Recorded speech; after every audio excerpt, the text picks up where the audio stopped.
നമുക്ക് ആരംഭിക്കാം. ഓം സഹനാവവതു സഹനവു ഭുനക്തു സഹ വീര്യം കരവാവഹൈ തേജസ്വിനാവധീതമസ്തു മാ വിദ്വിഷാവഹൈ. ഓം ശാന്തി ശാന്തി ശാന്തി. സമാദരണീയരായ എല്ലാ പഠിതാക്കൾക്കും വിനീതമായ പ്രണാമം. ഇനി 3-ാം അധ്യായം 46 ശ്ലോകം.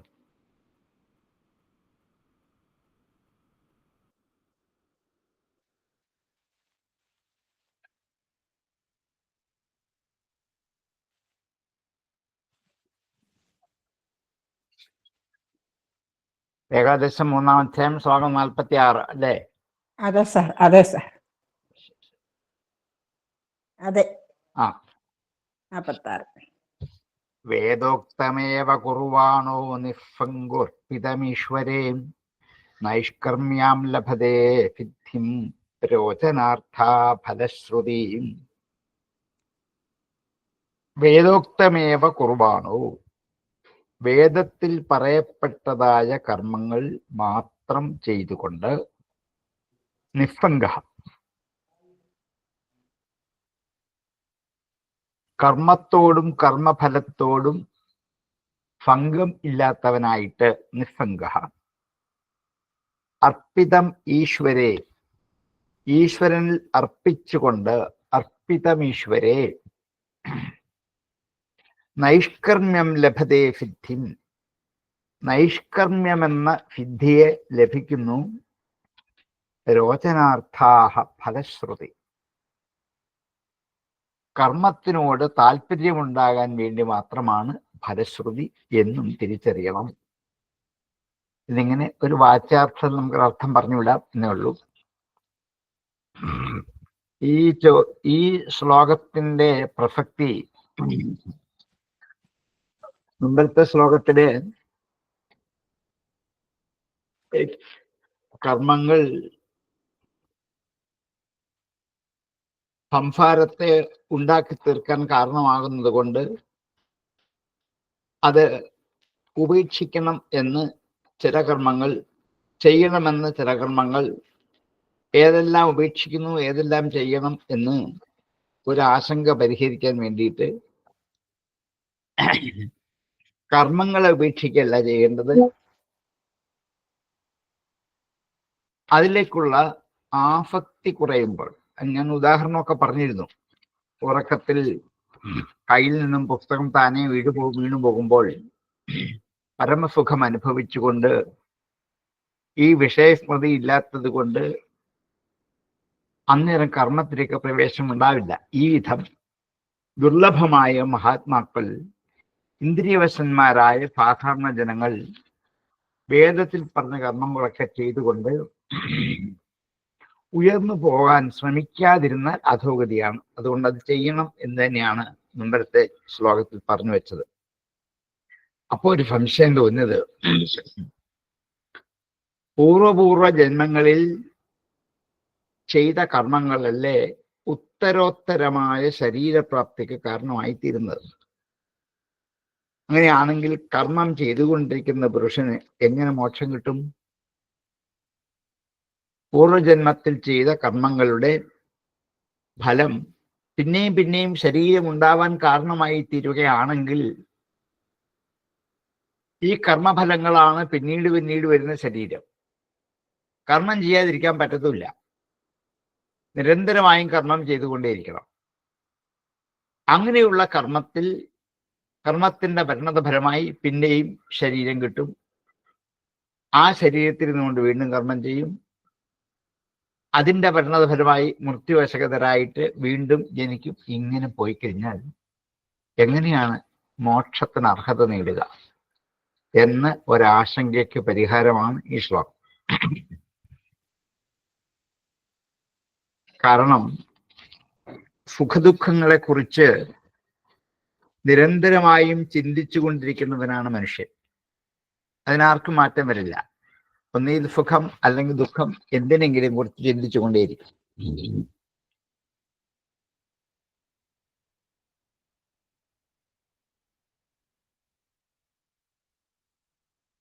അങ്ങനെ ചിന്തിക്കുമ്പോൾ വിഷയത്തിൽ നിന്ന് കിട്ടുന്ന സുഖദുഃഖങ്ങൾ നിസ്സാരമാണ് എന്ന് ഒരു വിവേകം കൊണ്ട് ഉറപ്പിച്ചിട്ട് കർമ്മങ്ങൾ ചെയ്യണം. സുഖദുഃഖങ്ങൾ ശാശ്വതമല്ല, അത് വന്നു പോകുന്നതാണ്, എന്നെന്നും നിലനിൽക്കും. അത് അനുഭവിക്കുന്നവരുടെ മനസ്സാണ് സുഖദുഃഖങ്ങളായി പരിണമിപ്പിക്കുന്നത്. അനുഭവമാണ് സത്യം. ചില അനുഭവം സുഖമായിട്ട് മാറും, ചിലത് ദുഃഖമായിട്ട് മാറാം. അപ്പോൾ ഈ സുഖദുഃഖങ്ങൾ നിസ്സാരമാണ് എന്ന് അതിനെക്കുറിച്ച് വിവേചിച്ചറിയാനുള്ള ഒരു ശക്തി, ഒരു ഉറപ്പ് കർമ്മങ്ങൾ ചെയ്തുകൊണ്ട് തന്നെ നേടണം. കർമ്മം ചെയ്യാതെ നിന്നിട്ടുണ്ട, കർമ്മം ചെയ്തുകൊണ്ട് തന്നെ നേടണം. പക്ഷെ അവിടെ ഐഹികമായ കർമ്മമോ സുഖഭോഗങ്ങളോ അല്ല ലക്ഷ്യം നേടേണ്ടത് എന്ന് മനസ്സിൽ ഉറപ്പിച്ചുകൊണ്ട് കർമ്മം ചെയ്യണം.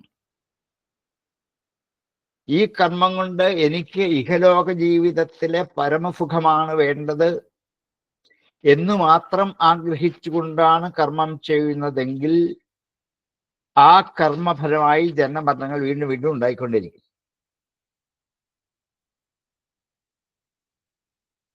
അതുകൊണ്ട് ഈ വിവേക ബുദ്ധി ഉപയോഗിച്ചിട്ട്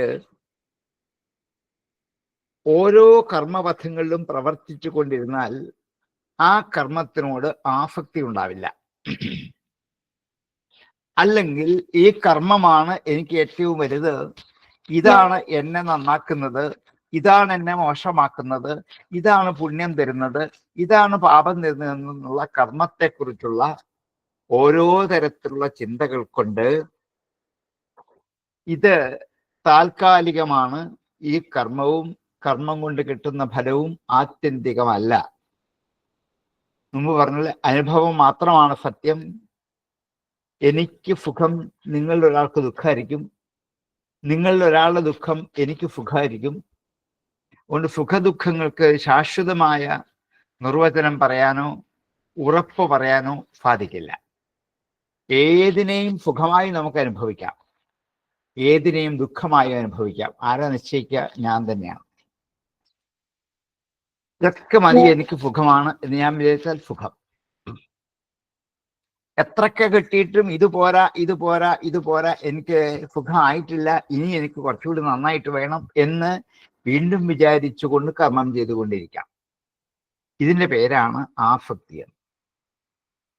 അപ്പോൾ ഈ ആസക്തിജനകമായ കർമ്മങ്ങൾ വീണ്ടും വീണ്ടും ജനനമരണങ്ങളോ ജന്മങ്ങളോ നൽകാൻ കാരണമാണെന്ന് തിരിച്ചറിഞ്ഞിട്ട് ഈ വിവേക ബുദ്ധിയോടെ ആ കർമ്മത്തിന്റെ ഫലത്തിൽ ആസക്തി ഇല്ലാതിരിക്കണം. ഫലം ഉണ്ടാകാം, വന്നു പോക്കോളും, ഫലം നമുക്ക് അനുഭവിക്കുകയും ചെയ്യാം. പക്ഷെ അത് ആസക്തിയോടെ ആവരുതെന്ന് മാത്രം. അതാണ് വേദോക്തമേവ കുർവാണോ, വേദം പറഞ്ഞ കർമ്മം തന്നെയാണ് ഇതെല്ലാം. അത് ചെയ്തുകൊണ്ട് നിസ്സംഗനായിരിക്കണം. നിസ്സംഗനാകണമെങ്കിൽ വിവേകം വേണം. വിവേകം വേണമെങ്കിൽ ഐഹികമായ സുഖഭോഗങ്ങൾ നിസ്സാരമാണ്, ഇതല്ല എനിക്ക് വേണ്ടത് എന്ന് ഉറപ്പ് ഉള്ളിലുണ്ടാവണം. അങ്ങനെ നിസ്സംഗമായ കർമ്മം മാത്രമേ ഈശ്വരനിൽ അർപ്പിക്കാൻ പറ്റൂ. സ്വകാമകായ കർമ്മം ഈശ്വരാർപ്പണമാവില്ല, അതെനിക്ക് വേണ്ടി മാത്രമാവും. നിഷ്കാമ കർമ്മം മാത്രമേ ഈശ്വരാർപ്പണം ആവുകയുള്ളൂ. അതുകൊണ്ട് വേദത്തിൽ വിധിച്ച കർമ്മത്ര മാത്രം ഈശ്വരാർപ്പണമായി ചെയ്യണം. വേദോക്തമേവ കുർവാണോ നിസ്സംഗോ അർപ്പിതം ഈശ്വരേ, ഈശ്വരേ അർപ്പിതം വേദോക്തമേവ കുർവാണഃ നിസ്സംഗഃ. ഈശ്വരാർപ്പണമായി വേദത്തിൽ പറഞ്ഞ കർമ്മങ്ങളെല്ലാം ചെയ്താൽ അവിടെ അന്ധക്കരണം ശുദ്ധമാകും, അതുകൊണ്ട് ഭക്തി ഉണ്ടാകും. അപ്പോൾ പുണ്യപാപ കർമ്മങ്ങൾ കൊണ്ടുള്ള പുനർജന്മങ്ങൾ ഉണ്ടാക്കി തീർക്കാൻ ശക്തിയില്ലാതെയാകും, അത് തന്നെ ക്ഷയിക്കും. ഈ നിലയിൽ കർമ്മം ചെയ്യുന്നവനാണ് എങ്കിലും ചെയ്യാത്തവന്റെ അനുഭവമാണ് ഉണ്ടാവുക. ഇത് തന്നെയാണ് കർമ്മസന്യാസം. ഇങ്ങനൊക്കെ കർമ്മം ചെയ്യുന്നുണ്ട്, പക്ഷെ ഇതൊക്കെ ചെയ്യാത്ത ഒരാളുടെ അനുഭവമാണ്. ഈ കർമ്മം എന്നെ ബാധിക്കുന്നേയില്ല. ചേമ്പിലയിലെ വെള്ളം പോലെ ആ ചേമ്പിലയെ എവിടൊക്കെ കിടന്ന് ഉരുണ്ടു പരണ്ടു പോയാലും അതിൻ്റെ ഒരു അംശം പോലും ഇലയിൽ ബാധിക്കാത്തതുപോലെ ഉള്ള അനുഭവത്തിന്റെ പേരാണ് കർമ്മ സന്യാസം എന്ന് ഭഗവത്ഗീത വ്യക്തമാക്കുന്നുണ്ട്. ഇതിന്റെ പേരാണ് നൈഷ്കർമ്മ്യം എന്ന്. നൈഷ്കർമ്മ്യം ലഭതേ സിദ്ധിം. അതുകൊണ്ടാണ് നൈഷ്കർമ്മ്യം എന്ന സിദ്ധിയെ ലഭിക്കാൻ പോകുന്നത്.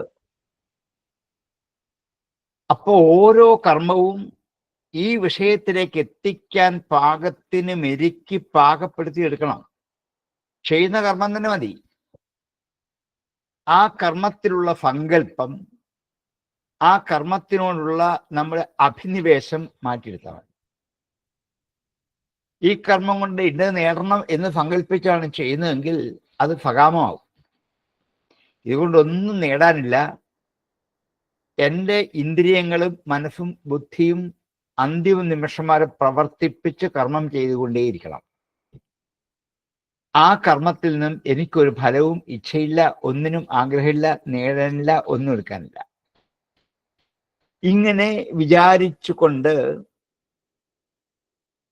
ആത്മാനന്ദം അനുഭവിക്കാൻ ഇടയാക്കണം. ഇതിൻ്റെ പേരാണ് കർമ്മം കർമ്മയോഗമാക്കണം. കർമ്മവും കർമ്മയോഗവും തമ്മിലുള്ള വ്യത്യാസം ഇതാണ്. നിഷ്കാമമായി കർമ്മം അനുഷ്ഠിക്കൽ. അതുകൊണ്ട് ഗീത യോഗ കർമ്മസു കൗശലം എന്ന് തന്നെ പറയും.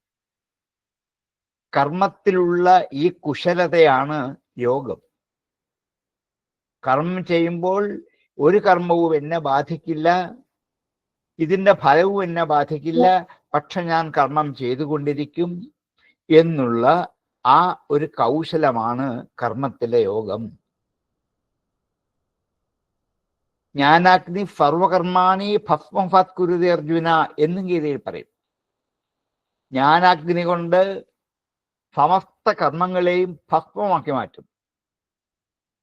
ജ്ഞാനമാകുന്ന അഗ്നി കർമ്മഫലങ്ങളെയൊക്കെ കരിയിച്ചു കളയും, അനുഭവിപ്പിക്കാനിടയാവില്ല. അങ്ങനെ ആകുമ്പോഴാണ് വീണ്ടും എനിക്ക് കർമ്മം ചെയ്യണം, ഫലം വേണം, കർമ്മം ചെയ്യണം, ഫലം വേണം എന്നതാകുന്നത്. വറുത്ത വിത്ത് പിന്നെ മുളയ്ക്കില്ല. അതുപോലെയാണ് ജ്ഞാനത്തോടുകൂടി ഈശ്വരാർപ്പണമായി കർമ്മം ചെയ്താൽ പിന്നെ ദേഹത്തെ ഉണ്ടാക്കാൻ ശക്തിയില്ലാണ്ടാവും. വിത്ത് വറുത്തെടുത്ത് വെച്ചാൽ പിന്നെ അത് കിളിക്കാൻ പറ്റില്ല. വറക്കാത്ത വിത്തേ കിളിക്കുള്ളൂ. പുഴുങ്ങിയ നെല്ല് പിന്നെ കിളിച്ചു വരില്ല. അപ്പൊ എന്ത് ചെയ്യണം? ജ്ഞാനാഗ്നി കൊണ്ട് ഈ കർമ്മമാകുന്ന വിത്തുകൾ പിന്നെ മുളയ്ക്കാതിരിക്കത്തക്ക മട്ടിൽ വറുത്ത് പാകമാക്കി ഈശ്വരാർപ്പണത്തിന് പാകമാക്കി ഉപയോഗിക്കണം. അപ്പോഴാണ് സിദ്ധി ഉണ്ടാവുക.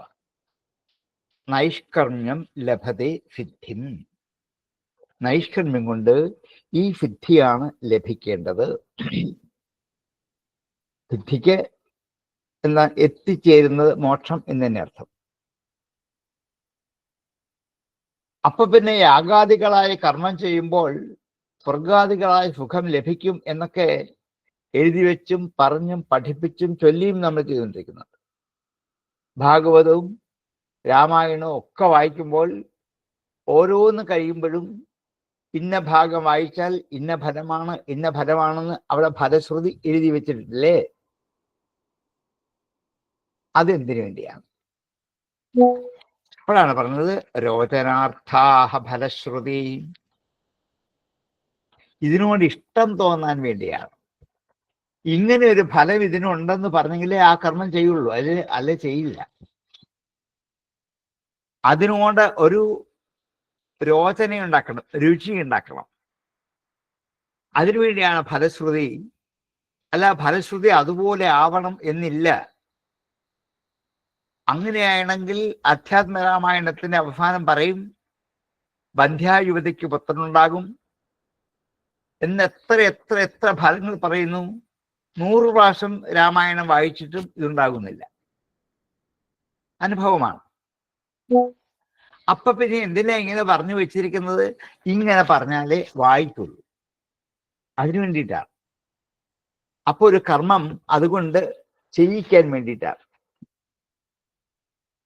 ഔഷധം സേവിക്കാൻ വേണ്ടിയിട്ടാണ് മധുരം കൂട്ടിച്ചേർക്കുന്നത്. ഔഷധത്തിന്റെ കയ്പറിയാതെ ഉള്ളിലിറങ്ങാൻ വേണ്ടിയിട്ടാണ് അത് മധുരത്തിൽ പൊടിച്ച് ചാലിച്ച് നമ്മുടെ ഉള്ളിലേക്ക് എത്തിക്കുന്നത്. അപ്പൊ കുട്ടിക്ക് താല്പര്യം ഔഷധത്തിലല്ല, പിന്നെ ഇതിലാണ്, മുട്ടായില്ല, മധുരത്തില. രോചനാർത്ഥാഹ ഫലശ്രുതി. അതിനോടുള്ള ആഗ്രഹം കൊണ്ട്, താല്പര്യം കൊണ്ട് എന്ത് ചെയ്യും? ഇത് കഴിക്കും, രോഗവും നശിക്കും. അതില് ഈ കുട്ടിക്ക് താല്പര്യമുള്ള മധുരപലഹാരം വേണം കൊടുക്കാൻ. ചിലർക്ക് ലഡുവായിരിക്കും, ചിലർക്ക് മുട്ടായി ആയിരിക്കും, ചിലർക്ക് ശർക്കരയായിരിക്കും. ഇങ്ങനെ കുട്ടികൾക്ക് ചിലർക്ക് ഐസ്ക്രീം കൊടുത്താൽ മതി. ഈ ഒരു ഐസ്ക്രീം മേടിച്ചു തരാം, ഈ മരുന്ന് കഴിച്ചാൽ അപ്പൊ മരുന്ന് മുഴുവൻ കഴിക്കും. അതാണ്. ഏതിലാണോ അവർക്ക് രുചി അത് ചേർത്ത് വേണം ഈ കർമ്മത്തെക്കുറിച്ച് പറയാൻ. അതുകൊണ്ട് അന്നൊക്കെ ഏറ്റവും വലിയ രുചി സ്വർഗമായതുകൊണ്ട് സ്വർഗകാമോ യജേത എന്ന് പറഞ്ഞെന്ന് മാത്രമേ ഉള്ളൂ. അതുകൊണ്ട് അന്ധക്കരണം ശുദ്ധമായി ചെയ്യുന്ന കർമ്മം കൊണ്ട് അന്ധക്കരണം ശുദ്ധമായി അതുകൊണ്ടുള്ള ജ്ഞാനമുണ്ടാകുന്നു എന്നുള്ളതല്ലാതെ പുനർജന്മമോ സ്വർഗാദികളായ ഫലങ്ങളോ ഇത് കൊടുക്കുന്നില്ല. അവരവർ ചെയ്യുന്ന ഓരോരോ സേവകൾക്ക് അനുരൂപമായ ഫലമാണ് ഈശ്വരൻ കൊടുക്കുന്നത് എന്ന് പലയിടത്തും എഴുതി വെക്കാറുണ്ട്. ഭഗവാൻ എല്ലാവർക്കും ഒരുപോലെയല്ലേ ഫലം കൊടുക്കേണ്ടത് എന്നാണെങ്കിൽ സേവാനുരൂപ ഫലദാന തത്പരനാണ് ഭഗവാൻ. സേവയ്ക്ക് അനുരൂപമായ ഫലമേ ഉണ്ടാക്കി കൊടുക്കാൻ പറ്റുള്ളൂ. പ്രാണികളുടെ സങ്കല്പം അനുസരിച്ചിട്ടാണ് അവർക്ക് ഫലം ദാനം ചെയ്യുന്നത്. അതുകൊണ്ടാണ് ഫലശ്രുതി വ്യക്തമായി ഭവിക്കുന്നില്ല. കിട്ടിയേക്കാം, ഇല്ലെന്ന് പറയാൻ പറ്റില്ല, ഉണ്ടായേക്കാം, ഇതുണ്ടാകും എന്ന് മാത്രം ധരിച്ച് കർമ്മം ചെയ്യരുത്. സ്വർഗാദികൾ ആയ സുഖമല്ല ഏറ്റവും വലുത്, ആത്മലാഭമാണ് ഏറ്റവും വലുത്. അതിൻ്റെ മീതെ മറ്റൊന്നുമില്ല എന്ന് ഓരോ കർമ്മം ചെയ്യുമ്പോഴും ഉള്ളിൽ ഉറപ്പിച്ചുകൊണ്ട് കർമ്മം ചെയ്താൽ ഈ ലോകത്തില് കർമ്മം ബന്ധനമാവാതെ ആസക്തിയാവാതെ രക്ഷപ്പെടാൻ പറ്റും. അതിനുള്ളൊരു മാർഗമാണ് കർമ്മയോഗം. നിഷ്കാമ കർമ്മങ്ങൾക്ക് ഫലമില്ല എന്ന് പറഞ്ഞിട്ട് കാര്യമില്ല, ഉണ്ടാവാം. സങ്കല്പമില്ലാത്ത കൊണ്ട് പരിച്ഛിന്നമായ ഒരു ഫലം കിട്ടിക്കോണം എന്നൊന്നുമില്ല. പക്ഷെ ഫലം സിദ്ധിക്കാറുമുണ്ട്. അതിന് സങ്കല്പം ആവശ്യമില്ല. അതുകൊണ്ട് നിഷ്കാമകർമ്മം കൊണ്ട് സന്തുഷ്ടനായ അന്തര്യാമിയായ ആത്മശക്തി ഫലത്തെ നൽകിയെന്ന് വരാം. അതുകൊണ്ട് ഫലമല്ല ലക്ഷ്യം, ആത്മാനന്ദത്തിലേക്ക് എത്തിക്കുക എന്നാണ് ഒരു തിരിച്ചറിവുണ്ടാക്കാൻ വേണ്ടിയിട്ടാണ് വേദോക്തമേവ കുർബാണോ നിസ്സംഗോ അർപ്പിതം ഈശ്വരേ നൈഷ്കർമ്മ്യം ലഭതേ സിദ്ധിം രോചനാർത്ഥാഹ ഫലശ്രുതി. ഇന്ന് ഫലശ്രുതിയിൽ ആകർഷകരായിട്ട് പോകും, അത് കിട്ടിയില്ലെങ്കിൽ അത് ചെയ്യില്ല. അതുകൊണ്ടാണ് എന്തിനാ പിന്നെ ഫലശ്രുതി എഴുതിയേക്കുന്നത് എന്നാണെങ്കിൽ, ഇങ്ങനെ ഒരു ഫലശ്രുതി പറഞ്ഞെങ്കിൽ മാത്രമേ എന്ത് ചെയ്തുള്ളൂ, ഇത് വായിക്കുള്ളൂ, ഈ കർമ്മം ചെയ്യുള്ളൂ. അല്ലെ കർമ്മം ചെയ്യില്ല. അപ്പൊ കർമ്മം ചെയ്യാൻ, നമ്മെ കൊണ്ട് വായിക്കാൻ, പഠിപ്പിക്കാൻ ഒക്കെ അനിവാര്യമായതാണ് ഈ കർമ്മം. അതുകൊണ്ട് ഫലം ഉണ്ട് എന്ന് പറഞ്ഞു എന്ന് മാത്രമേ ഉള്ളൂ. അത് രോചനാർത്ഥമാണെന്ന് ഉറപ്പിക്കലായിരുന്നു. വേദോക്തമേവ കുർവാണോ നിസ്സംഗോർപ്പിതമീശ്വരേ നൈഷ്കർമ്മ്യം ലഭതേ സിദ്ധിം രോചനാർത്ഥാ ഫലശ്രുതീം. ആശുഹൃദയഗ്രന്ഥിം നിർജിഹി സുപരാത്മനാം വിധിനോ ഉപചരേദ്ദേവം തന്ത്രോക്തേന ച കേശവം. യാതൊരുവൻ ആശു വേഗന്ന് ഹൃദയഗ്രന്ഥിം നിർജിഹീർഷുഹു, ഹൃദയഗ്രന്ഥിയെ നശിപ്പിക്കാൻ ആഗ്രഹിക്കുന്നവൻ. നിർജിഹീർഷുഹു, ജിഹാദും ഇച്ഛ, ജിഹീർഷ ഹാദും ഇച്ഛ, ഉപേക്ഷിക്കാനുള്ള ആഗ്രഹം. അതാണ് ഇല്ലാതാക്കാനുള്ള നിർജിഹീഷ. ഹൃദയഗ്രന്ഥത്തെ, ഹൃദയത്തിന്റെ കെട്ടുപാടുകളെ സംഭരിച്ച് ഇല്ലാതാക്കാൻ ആഗ്രഹിക്കുന്നവനായ യാതൊരുവനുണ്ടോ അവൻ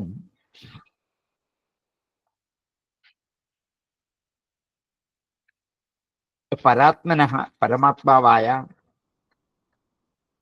വിധിന ഉപചരേ ദേവം, വിധിപൂർവം ദേവനെ ഉപചരിച്ച് തന്ത്രോക്തേന ച കേശവം, തന്ത്രത്തിൽ പറഞ്ഞിരിക്കുന്ന വിധി കൊണ്ട് കേശവനായ ശ്രീ ഭഗവാനെ ഉപാസിക്കണം. വേദോക്തമായ കർമ്മവും കർമ്മയോഗവുമാണ് മുമ്പ് വിസ്തരിച്ചു പറഞ്ഞത്. ഇന്ന് അതൊന്നും പ്രസക്തമല്ല, യജ്ഞമില്ല, യാഗമില്ല. ഇന്ന് പൂജാവിധാനങ്ങൾ മാത്രമാണല്ലോ ക്ഷേത്രങ്ങളിലും ഗൃഹങ്ങളിലും നടക്കുക എന്നാണെങ്കിൽ ആ വേദോക്തമായ തന്ത്രവിധികൾ, അത് തന്ത്രമാണ്, താന്ത്രികമായ വിധിയാണ്. അത് വേദത്തിൽ പറഞ്ഞിരിക്കുന്നത് തന്നെയാണ്. വേദത്തിൽ നിന്നും പിൽക്കാലത്ത് ഉരുത്തിരിഞ്ഞ് വേർപെട്ട ഒരു ശാസ്ത്രശാഖയാണ് ആഗമങ്ങൾ. ആഗമങ്ങളിൽ നിന്നാണ് പൂജാവിധാനാദികളായ തന്ത്രശാസ്ത്രങ്ങളൊക്കെ ഉണ്ടായത്. ആഗമത്തിൽ നിന്നാണ്. ആ തന്ത്രങ്ങളൊക്കെ കർമ്മയോഗത്തെ വിവരിക്കുന്നുണ്ട്. യജ്ഞമല്ല, ഹോമത്തെക്കുറിച്ച്, പൂജകളെക്കുറിച്ച്, ക്ഷേത്രാചാരങ്ങൾ, 7 8 ദേവതകളുടെ പൂജാവിധാനങ്ങൾ, ഹോമം ചെയ്യേണ്ട വിധികൾ, ഇങ്ങനെ കുറേ താന്ത്രികമായ കർമ്മങ്ങൾ. ക്ഷേത്രമുണ്ടാക്കേണ്ടത് എങ്ങനെ, ക്ഷേത്രത്തിന്റെ പ്രതിഷ്ഠ, ബിംബം, വിഗ്രഹം, അതിൻ്റെ ചടങ്ങുകൾ, ആരാധനാക്രമങ്ങൾ, ഇങ്ങനെ നീണ്ടുപോകുന്ന സുദീർഘമായ തന്ത്രശാസ്ത്രം നമുക്കുണ്ട്. ഇന്ന് ഭാരതത്തിലെ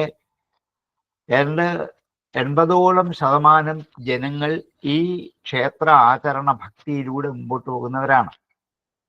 അത് ഒഴിവാക്കാൻ പറ്റുന്നവരല്ല. അതുകൊണ്ടാണ് തന്ത്രോക്തമായ കർമ്മവിധാനത്തെ പറയാൻ പോവുകയാണ്.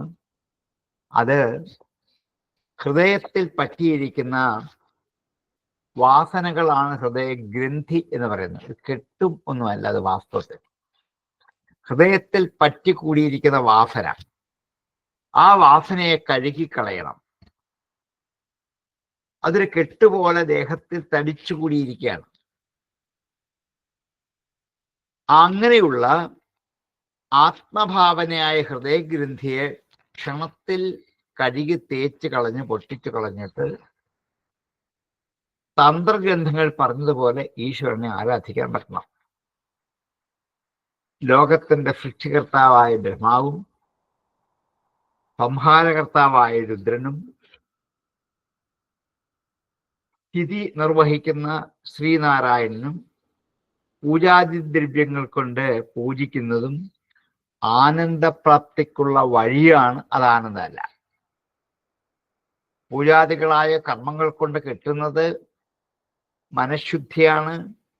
അത് ജ്ഞാനസമ്പാദനത്തിലുള്ള മാർഗമാണ്, വഴിയാണ്. അതുകൊണ്ട് ഈ സുഖത്തെ നൽകുന്ന പൂജാദികൾ പൂജിക്കുന്നത് സുഖം കിട്ടാനല്ല, ആനന്ദപ്രാപ്തിക്കുള്ള വഴിയാണ്. ഭഗവാൻ എത്ര അവതാരങ്ങൾ സ്വീകരിച്ചു ഇതാക ലോകാനുഗ്രഹത്തിന് വേണ്ടി. അതിൽ ഏത് സ്വരൂപത്തെ വേണമെങ്കിലും തന്ത്രവിധിപ്രകാരം പ്രതിഷ്ഠിച്ച് നിവേദ്യാദികൾ കൊണ്ട് പൂജിച്ച് ആചരിക്കുന്ന ആ ആചാര അനുഷ്ഠാനങ്ങളും ഇന്ന് കർമ്മയോഗമാണ്. അതും കർമ്മമാണ്. അതുകൊണ്ടാണ് വിധിന ഉപചരദേവം തന്ത്രോക്തേന ച കേശവം. യജ്ഞത്തിൽ കൂടി പറ്റുന്നുണ്ടെങ്കിൽ തന്ത്രവിധാനത്തിൽ കൂടി കേശവനെ യജിക്കുക തന്നെ ചെയ്യണം. അവിടെയും നിഷ്കാമകർമ്മമാണ് സ്വീകരിക്കേണ്ടത്. വേദങ്ങൾ പറഞ്ഞിരിക്കുന്ന കർമ്മം മാത്രമല്ല, താന്ത്രികമായ കർമ്മവും ഇതെല്ലാം ഇങ്ങനെ തന്നെയാണ് സ്വീകരിക്കേണ്ടത്. ആശുഹൃദയഗ്രന്ഥി നിർജിഹീർഷുപരാത്മനാം വിധുനോപചരേദ്ദേവം തന്ത്രോക്തേന ച കേശവം. ആശുഹൃദയഗ്രന്ഥി നിർജിഹീർഷുപരാത്മനാം വിധുനോപചരേദ്ദേവം തന്ത്രോക്തേന ച കേശവം. ലബ്ധാനുഗ്രഹ ആചാര്യാത്തേന സന്ദർശിതാഗമാം മഹാപുരുഷമഭ്യർച്ചൻ മൂർത്തിയാ അഭിമതയാത്മനാം. ലബ്ധാനുഗ്രഹ ആചാര്യാത്, ആചാര്യനായ ഗുരുവിൽ നിന്നും അനുഗ്രഹം കിട്ടിക്കഴിഞ്ഞാൽ, തേന സന്ദർശിത ആഗമ, അവനാൽ കാണിക്കപ്പെട്ട ആഗമത്തെ, സന്ദർശിതം കാണിക്കപ്പെട്ടത് എന്നാണ്. ആചാര്യനിൽ നിന്നും അനുഗ്രഹം കിട്ടിയാൽ ആ ആചാര്യൻ കാണിച്ചു തന്ന ആഗമം കൊണ്ട് മഹാപുരുഷം അഭ്യർച്ചൻ, മഹാപുരുഷനെ അർച്ചിച്ചുകൊണ്ട് മൂർത്തിയ അഭിമതയ ആത്മന, മൂർത്തി കൊണ്ട് അഭിമതനായ ആത്മസ്വരൂപനായ ഭഗവാനെ പൂജിക്കുക തന്നെ ചെയ്യണം. തന്ത്രത്തിൽ പറഞ്ഞതുപോലെയുള്ള വിധി എങ്ങനെ സ്വീകരിക്കണം എന്നാണെങ്കിൽ ഗുരു ഉപദേശം വേണം, അല്ലാതെ തന്ത്രം ചെയ്യാനേ പറ്റില്ല. താന്ത്രികമായ പൂജാവിധാനങ്ങൾക്ക് ഗുരു ഉപദേശിക്കാനുണ്ടാവണം. ഏത് വിദ്യയ്ക്കും ഗുരു ഉപദേശം വേണം. പൂജാവിധികൾ അഭ്യസിപ്പിക്കാൻ യോഗ്യനായ ഒരു ഗുരു വേണം. പൂജകൾ പഠിച്ചറിഞ്ഞ് പ്രയോഗത്തിലേക്ക് കൊണ്ടുവരാൻ യോഗ്യനായ ഒരു ഗുരുവിനെ വേണം. അദ്ദേഹത്തിൽ നിന്ന് മാത്രമാണ് ഉപദേശ രൂപേണ സ്വീകരിക്കേണ്ടത്. എന്നിട്ട് ആ ദേവനെ പൂജിക്കാം. എത്രയോ ദേവന്മാരും ദേവതകളും നമുക്കുണ്ട്. ഇതെല്ലാം ഭഗവാന്റെ സ്വരൂപമാണ്, അവതാര ഭേദങ്ങളാണ്. ഭക്തന്മാർക്ക് പൂജിക്കാൻ പാകത്തിനാണ് ഭഗവാൻ അവതരിച്ചത്. ഓരോരോ മൂർത്തികൾ സ്വീകരിച്ച്, രൂപഭേദങ്ങൾ സ്വീകരിച്ച് അവതരിച്ചത് ഭക്തന്മാർക്ക് അർച്ചിക്കാൻ, പൂജിക്കാൻ ഉള്ള ഒരു ഉപാധിയായിട്ടാണ്.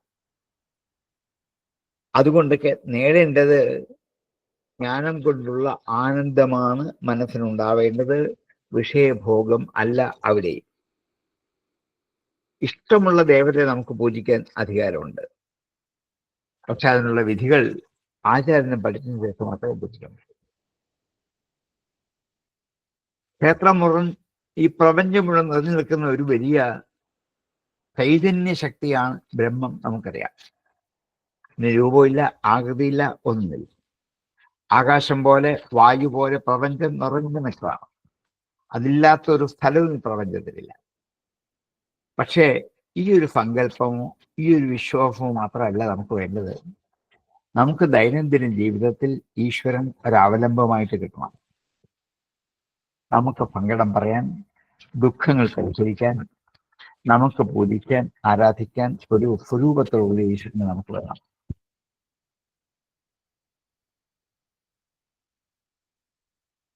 സാർ, ഇവിടെ ഒരു സംശയം തോന്നുന്നു.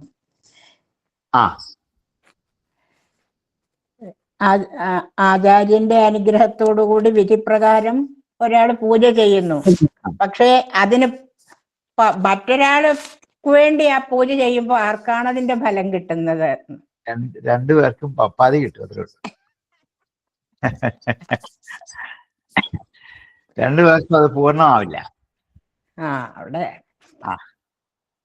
അതുകൊണ്ട് എഴുത്തച്ഛൻ പറയും, അവരവരുടെ ഗൃഹ്യോക്ത മാർഗേണ. രാമായണത്തിൽ വരിയുണ്ട്.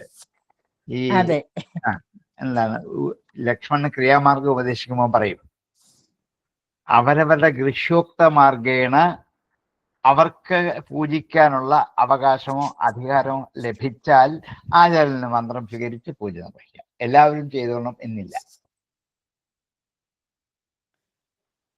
അതുകൊണ്ടാണ് അത് ചെയ്യാൻ ആഗ്രഹിക്കുന്നവർക്ക് അതിനുള്ള അവസരങ്ങൾ ഇവിടെയുണ്ട്. അതിന് പറ്റിയ ഗുരുവിന്റെ അടുക്കൽ ചെന്ന് ഗുരു ഉപദേശം അനുസരിച്ച് അത് ചെയ്യണം. അത് എല്ലാവരും അത് ചെയ്തോണം ഇല്ല, അവരെ ചെയ്യുന്നു ഞാൻ ചെയ്യുന്നില്ല. എൻ്റെ വഴി ഇതാണ്. ഈ നാമം ചൊല്ലുകയാണ്, കീർത്തനം ചൊല്ലുകയാണ്, ഭാഗവതം വായിക്കുകയാണ്. ഇതാണ് എൻ്റെ വഴി, മതി.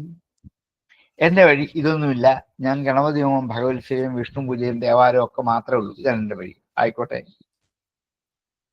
ഇവരെ ആ വഴി എടുക്കണമെന്നില്ല, അവർ ഈ വഴി എടുക്കണമെന്നില്ല. ഈ വഴിപാടുകളുടെ നമ്മൾ അങ്ങനെ വിചാരിക്കുന്നത് കൊണ്ടാണ് അല്ല എന്താണ് എല്ലാവരും അങ്ങനെ ചെയ്യുന്നത്. വഴിപാടെന്ന് പറയുന്ന വാസ്തവത്തില് ഒരു വഴിപാടാ. അല്ല, തേന തെക്തേന ഭുഞ്ജീതാഹ എന്ന ഉപനിഷത്തിലെ വരിയാണ് വഴിപാട്. ത്യജിച്ചുകൊണ്ട് ഭുജിക്കാൻ പറ്റുക. ഈ വഴിപാടുകളൊക്കെ നടത്തുന്നത് ഈശ്വരന് ഇതൊന്നും വേണ്ടിയിട്ടോ ലഭിക്കേണ്ടിയിട്ടോ അല്ല. അതുകൊണ്ട് നമ്മളുടെ കാര്യങ്ങളാണ് സാധിക്കാനുള്ളത്. നമ്മളുടെ മനസ്സിനെ ഈ കാര്യസാധ്യത്തിലേക്ക് പാകമാക്കി വയ്ക്കൽ മാത്രമാണ് വഴിപാടിന്റെ ലക്ഷ്യം. ഈശ്വരന് വേണ്ടിയിട്ടില്ല. ഈശ്വരന് നെയ്വിളക്കും വേണ്ട, പുഷ്പാഞ്ജലിയും വേണ്ട, പായസവും വേണ്ട. പിന്നെ ഇത് കഴിക്കുന്നത് എന്താണ്? ഇത് കഴിക്കുന്നത് കൊണ്ട് എൻ്റെ മനസ്സിന് നേടുന്ന ഒരാത്മസംതൃപ്തിയുടെ ബലം എൻ്റെ കർമ്മത്തെ നന്നാക്കി തീർക്കുക. അതാണ് എൻ്റെ ഉദ്ദേശം. അപ്പൊ വഴിപാട് കഴിക്കുമ്പോൾ ഫലസിദ്ധിയോട് കൂടിയാണ് വഴിപാട് കഴിക്കുന്നതെങ്കിൽ അപ്പൊ തേന തെക്കേന ഭുഞ്ജീത വരില്ല. അപ്പോഴാണ് അത് ചടങ്ങായിട്ട് മാറുന്നത്. ഇത് എൻ്റെ ഒരു കടമയാണ്, ഇത് നിർവഹിക്കുക, അത്ര മാത്രമേ ഉള്ളൂ. ഇതുകൊണ്ട് ഞാൻ പ്രത്യേകിച്ച് ഒരു ഫലവും ആഗ്രഹിച്ചുകൊണ്ടല്ല. ഇന്നങ്ങനെയല്ല. ഈ വിഷയത്തിൽ ഒത്തിരി ഒത്തിരി ഒത്തിരി തരംതാണ് പോയ ഒരു മട്ടിലാണ് ലോകത്തിലെ ഭക്തജനങ്ങളെല്ലാം തന്നെ. ഭക്തിയെ തന്നെ ആ വഴിയിലേക്ക് മാറ്റിയിരിക്കുകയാണ്. അതുകൊണ്ട് ഫലമില്ല എന്നല്ല പറയുന്നത്. പക്ഷെ ആ ഫലം താൽക്കാലികമാണ്, നമ്മെ ലക്ഷ്യത്തിലേക്ക് എത്തിക്കാൻ അധികം ഉപകരിക്കില്ല. ആ ഒരു തിരിച്ചറിവോടുകൂടി വേണം ഇതൊക്കെ ചെയ്യാൻ. ഇത് ഈ വഴി കൂടെ പോകാം, ഒരു കുഴപ്പമില്ല. ആ വഴി കൂടി പോകുമ്പോൾ അപകട സാധ്യതകൾ ഏറെ ഉള്ളത് കൊണ്ട് വളരെ സൂക്ഷിച്ച് കൈവരിയിൽ പിടിച്ചു മുറുക്കി താഴെ വീഴാതെ മുമ്പോട്ട് പോകണം. ശമതമാദികളായ കൽപ്പടവുകൾ കയറുമ്പോൾ ധാർമ്മികതയുടെ ഒരു പിടിവഴി പിടിച്ചുകൊണ്ട് മാത്രമേ കയറാൻ പറ്റുള്ളൂ, അല്ലെ താഴെ വീഴും. എപ്പോഴായി താഴെ വീഴാം. അത് വരാതിരിക്കാൻ ശ്രദ്ധിച്ചുകൊണ്ട് ഈ വഴി പൊക്കോളൂ, കുഴപ്പമില്ല.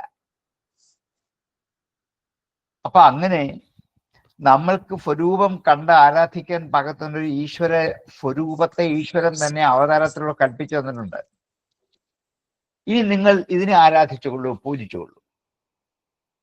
അത് നിഷിദ്ധമായ കർമ്മമല്ല, അത് ചെയ്യാം. ക്ഷേത്ര ആരാധനകളും ആചരണങ്ങളും വഴിപാടും യജ്ഞവും ഒക്കെ ചെയ്യാം. പക്ഷേ സങ്കല്പം സംശുദ്ധമാവണം. നിഷ്കാമമായ സങ്കല്പം കൊണ്ട് നിറയണം. എങ്കിൽ അപകടമൊന്നുമില്ല. അല്ലെങ്കിൽ ഏറെ തിരിച്ചടി ഉണ്ടാകാവുന്ന വഴികളാണ് ഇതെല്ലാം എന്ന് തന്ത്രശാസ്ത്രം നമ്മളെ ബോധ്യപ്പെടുത്തിയിട്ടുണ്ട്. അപ്പൊ തന്ത്രം ശരിക്കും പഠിക്കാതാണ് തന്ത്രശാസ്ത്രത്തിലൂടെ നമ്മളിപ്പോ മുമ്പോട്ട് പോകുന്നത്. അതുകൊണ്ടാണ് വിധിന ഉപചര്യദേവം, തന്ത്രശാസ്ത്രം പറഞ്ഞിരിക്കുന്ന വിധിയോടുകൂടി പൂജിക്കുന്നതും കർമ്മയോഗത്തിൽ ഉൾപ്പെട്ട് തന്നെയാണ്. അതിനെ എതിർക്കുന്നില്ല ഭാഗവതം. പക്ഷെ അതിൻ്റെ അന്തസത്ത മനസ്സിലാക്കി ആ വഴി കൂടി പോകണം എന്ന് മാത്രമേ പറയുന്നുള്ളൂ.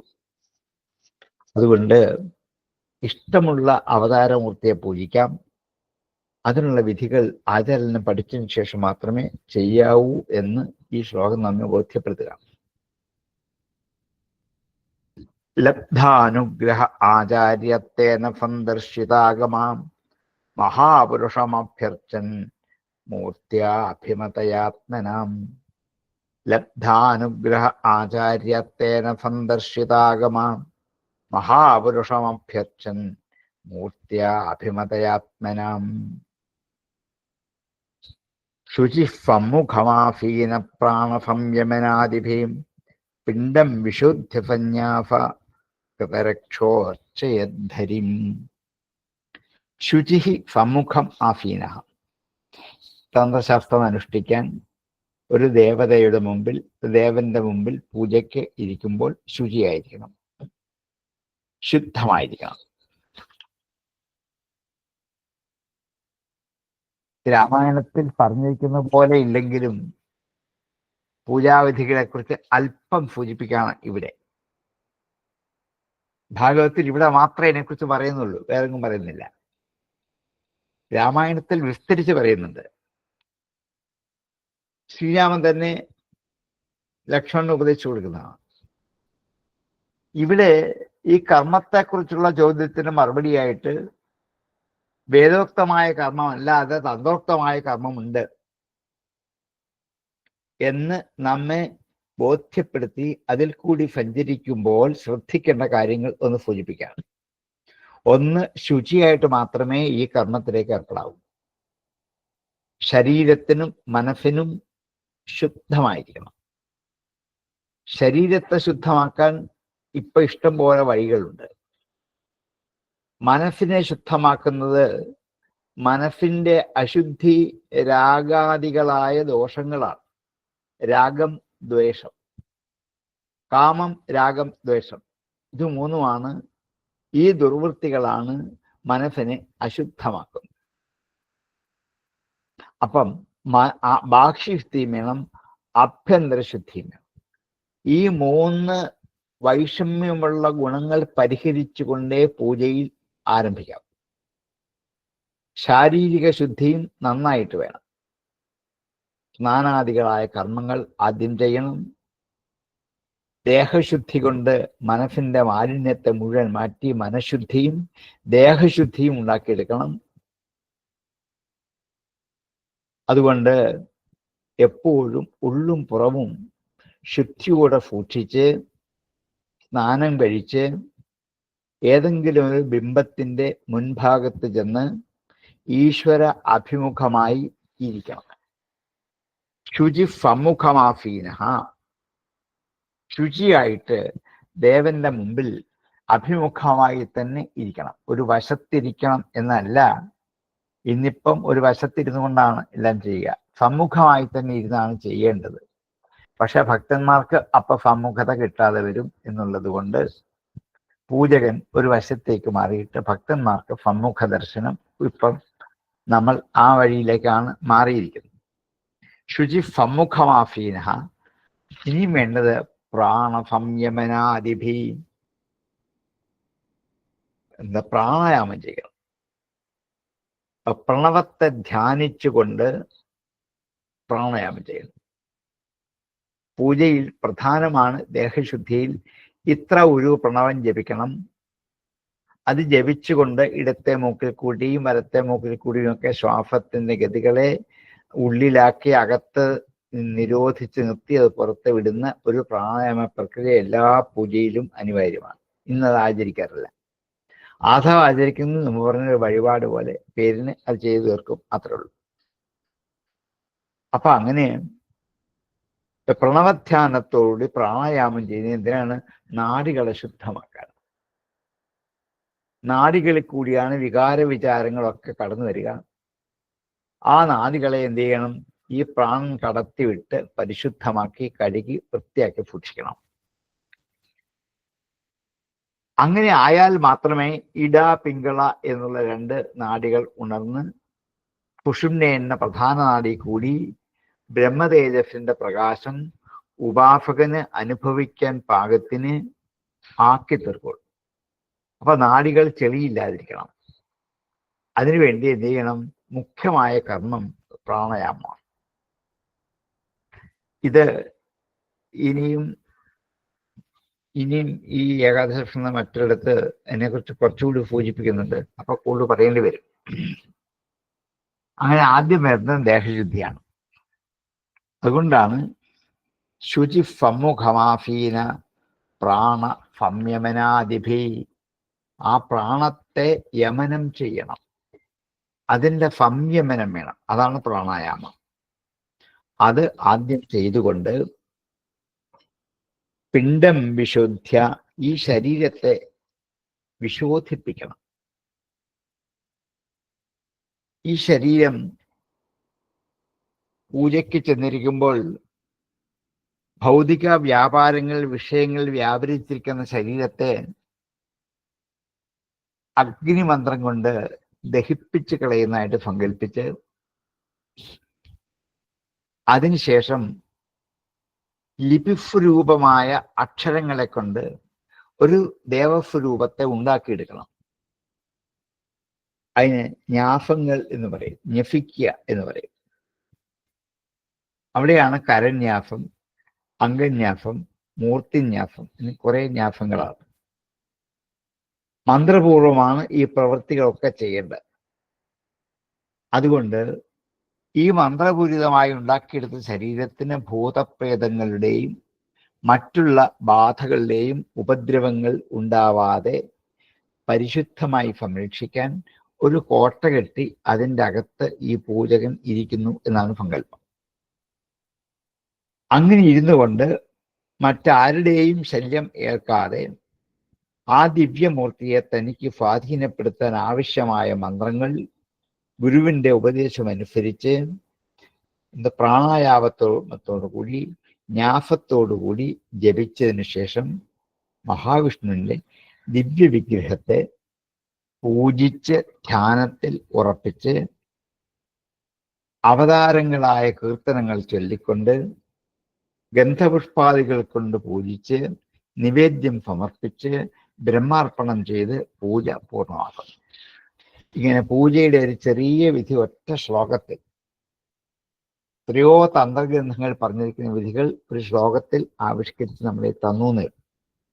ശുചിസമ്മുഖമാഫീന പ്രാണസംയമനാദിഭീം പിണ്ഡം വിശോധ്യഫന്യാഫകൃതരക്ഷോർച്ചയദ്ഹരീം സമ്യക്കായ ന്യാസം കൃതരക്ഷ, രക്ഷ ചെയ്യുക എന്ന് പറയും. പൂജയ്ക്ക് താലത്രയം ദിഗ്ബന്ധനം എന്നൊക്കെ രക്ഷ ചെയ്യണം എന്ന് വിധിയുണ്ട്. ശുചിസമ്മുഖമാഫീന പ്രാണസംയമനാദിഭീം പിണ്ഡം വിശോധ്യം സംജ്ഞാഫകതരക്ഷോർച്ചയദ്ധരിം ശുചിസമ്മുഖമാഫീന പ്രാണസംയമനാദിഭി പിണ്ഡം വിശോധ്യ സംജ്ഞാഫകതരക്ഷോർച്ചയദ്ധരിം. അങ്ങനെ എന്താണ് ഭഗവാനെ അർച്ചിച്ചുകൊണ്ട് ഈ തന്ത്രോക്തമായ മാർഗത്തിലുള്ള പൂജാവിധാനത്തിൽ ഏർപ്പെടാം. അങ്ങനെ ആയാൽ അർച്ചാദൗ ഹൃദയേചാപി യഥാലബ്ധോപചാരകൈ ദ്രവ്യക്ഷിത്യാത്മലിംഗാനിഷ്പദ്യ പ്രോക്ഷാസനം. അർച്ചാദൗ, അർച്ചാദികളിൽ,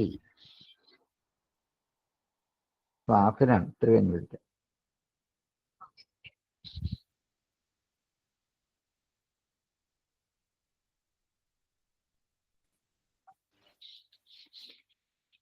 അർച്ചാദൗ ഹൃദയേചാപി. അർച്ചനത്തെ അർച്ചിക്കാൻ ഉപയോഗിക്കുന്ന ബിംബം, ആ ബിംബത്തിലോ ഹൃദയത്തിലോ യഥാ ലബ്ധോപചാരകൈ, ലഭിക്കാൻ പറ്റുന്ന ഉപചാരങ്ങളെ കൊണ്ട്, ദ്രവ്യങ്ങളെ കൊണ്ട്, ഏതെങ്കിലും ദ്രവ്യം, കല്ല്, മണ്ണ്, ദാരുക്കൾ, സ്വർണം, വെള്ളി, ഓട്, ചെമ്പ്, ഏതൊക്കെ തരത്തിൽ കൊണ്ട് ഒരു ആത്മലിംഗത്തെ ഉണ്ടാക്കി, ഇതൊക്കെ രാമായണത്തിൽ വിസ്തരിച്ച് പറയുന്ന, ഉണ്ടാക്കിയിട്ട് ഹൃദയകമലത്തിൽ ആ സ്വരൂപം വസിക്കുന്നുണ്ട് എന്ന് സങ്കല്പശക്തി കൊണ്ട് ഉറപ്പിച്ചിട്ട് അവിടെ ധ്യാനിച്ച് മാനസമായ ഉപചാരങ്ങൾ കൊണ്ട് പൂജിക്കാം. ബിംബത്തിലാണ് പൂജിക്കുന്നത്. ദേശത്തിന്റെയും കാലത്തിന്റെയും ഒക്കെ അവസ്ഥയ്ക്കും സ്ഥിതിക്കും അനുസരിച്ച് സമ്പാദിക്കാൻ കഴിയുന്ന സാധനം കൊണ്ട് പൂജിച്ചാൽ മതി. പൂജിക്കാൻ ഉപയോഗിക്കുന്ന പുഷ്പാദികളായ സാധനങ്ങൾ പൂജ തുടങ്ങുന്നതിന് മുമ്പ് തന്നെ അത് സമ്പാദിച്ച് സംശുദ്ധമാക്കണം. അതിൽ മാലിന്യം ഉണ്ടാവാൻ പാടില്ല. വൃത്തിയോടെ സമ്പാദിച്ചു വെക്കണം. പൂജിക്കാനുള്ള സ്ഥലം തന്നെ തെരഞ്ഞെടുത്ത് മെഴുകി പുണ്യാഹാദികൾ കഴിച്ച് പരിശുദ്ധി വയ്ക്കണം. ദേഹം സ്നാനാദികൾ കൊണ്ട് ശുദ്ധമാക്കണം, മുമ്പേ പറഞ്ഞു കഴിഞ്ഞു. അങ്ങനെ പരിശുദ്ധമാക്കിയ മന്ത്രപൂരിതമായ തീർത്ഥം കൊണ്ട് എല്ലാ സാധനത്തിലും തളിച്ച് ശുദ്ധി വരുത്തണം. പൂജിക്കാനുള്ള സ്ഥലത്തിൽ കടന്നാൽ ആത്മാനന്ദം അനുഭവിക്കാൻ പറ്റണം. ഈ പൂജാദികളായ ദ്രവ്യങ്ങൾ കൊണ്ട് ആനന്ദം ലഭിക്കണം. 5 ഇന്ദ്രിയങ്ങളെ ശുദ്ധീകരിക്കലാണ് പൂജാദ്രവ്യങ്ങളുടെ ലക്ഷ്യം. കണ്ണുകൊണ്ട് അലങ്കാര വസ്തുക്കളിലേക്ക് കണ്ണ് മാറാതെ പോകും. വിഗ്രഹത്തിൽ സ്വർണപ്രഭ, അലങ്കാരപ്രഭ, ദീപപ്രഭ, മാലപ്രഭകൾ, വസ്ത്രങ്ങൾ, അലങ്കാരങ്ങൾ, ആഭരണങ്ങൾ, രത്നകിരീടങ്ങൾ, മാലകൾ ഇതൊക്കെ കാണുമ്പോൾ കണ്ണ് അതിലേക്ക് തന്നെ നോക്കി നിൽക്കും. അപ്പൊ കണ്ണിനെ ഈശ്വരനിലേക്ക് അടുപ്പിക്കാനുള്ള ഒരു ഉപായമാണ് അത്. മന്ത്രജപം കൊണ്ട് ചെവിയെ ഈശ്വരനിലേക്ക് അടുപ്പിക്കാൻ പറ്റും. ചന്ദനാദികളും പനിനീര്, അഷ്ടഗന്ധം മുതലായിരിക്കുന്ന ഗന്ധവസ്തുക്കൾ കൊണ്ട് മൂക്ക് എന്ന ഘ്രാണേന്ദ്രിയം ഭഗവാനിലേക്ക് അടുപ്പിക്കാൻ പറ്റും. അവിടെ ആ ക്ഷേത്രത്തിന്റെ അകത്ത് സംശുദ്ധമായ സ്ഥലത്ത് കൂടി സഞ്ചരിച്ചു പോകുമ്പോൾ കാലിനുണ്ടാകുന്ന സ്പർശന സുഖം, അത് ആ ഇന്ദ്രിയത്തെ അതിലേക്ക് അടുപ്പിക്കുകയാണ്. നാവ് നാമം ചൊല്ലുന്നതിലൂടെയും ഭഗവാന്റെ നിവേദ്യ വസ്തുക്കൾ ആസ്വദിക്കുന്നതിലൂടെയും അത് ഈശ്വരനിലേക്ക് അടുപ്പിക്കും. 5 ഇന്ദ്രിയങ്ങളെയും അവിടെയുള്ള വാദ്യഘോഷങ്ങൾ, മന്ത്രങ്ങൾ ഇതൊക്കെ നമ്മുടെ ശ്രോത്രേന്ദ്രിയത്തെ സംശുദ്ധമാക്കി അങ്ങോട്ട് അടുപ്പിക്കാനാണ്. ഇങ്ങനെ പഞ്ചേന്ദ്രിയങ്ങളെയും സംശുദ്ധമാക്കാൻ പറ്റിയ സാധനങ്ങൾ കൊണ്ട് ആ പരിശുദ്ധമായ സ്ഥലത്തിരുന്ന് നിവേദ്യാദികളൊക്കെ സമർപ്പിച്ച് പൂജ പൂർണ്ണമാക്കി ആചരിക്കണം എന്ന് പൂജാവിധാനത്തെക്കുറിച്ച് ചെറിയ സംക്ഷിപ്ത വിവരണം കൊടുത്തുന്നേയുള്ളൂ. ചാദോ ഹൃദയേ ചാപി യഥാലബ്ധോപചാരകൈ ദ്രവ്യക്ഷിത്യാത്മലിംഗാനി നിഷ്പദ്യ പ്രോക്ഷാസനം. അർച്ചാദോ ഹൃദയേ ചാപി യഥാലബ്ധോപചാരകൈ ദ്രവ്യക്ഷിത്യാത്മലിംഗാനി നിഷ്പാദ്യ പ്രോക്ഷാസനം.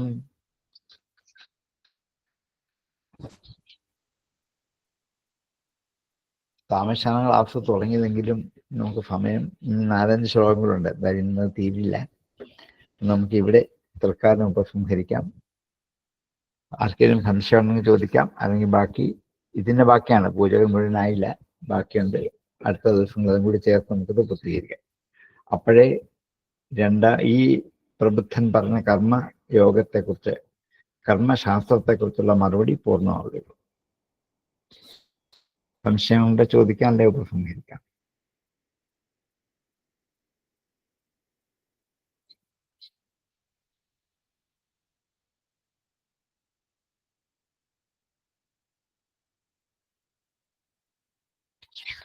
ഓം പൂർണ്ണമദ പൂർണ്ണമിദം പൂർണ്ണാത് പൂർണ്ണസ്യ